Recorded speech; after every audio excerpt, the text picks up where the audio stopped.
Hello friends, তো দেখো সন্ধ্যাবেলায় আমি তালের বড়া ভাজছি। তো এক হাতে ফোন নিয়ে এক হাতে তোমাদের ভাজাটা দেখাচ্ছি। বাইরে বৃষ্টি পড়ছে আর এদিকে আমার শাশুড়ি মেখে দিয়েছিল আর আমি ভাজছি।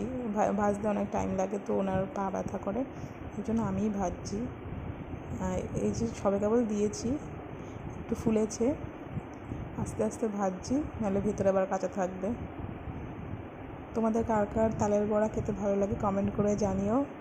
আর যাদের ভালো লাগে চলে এসো আমাদের বাড়িতে। একটা তাল দিয়েই করা হচ্ছে। আমাদের বাড়িতে সবাই রাত্রিবেলা যদি তালের বড়া হয়, এই তালের বড়া খেয়েই ঘুমিয়ে পড়বে, আর রাত্রে আর কিছু খাবে না।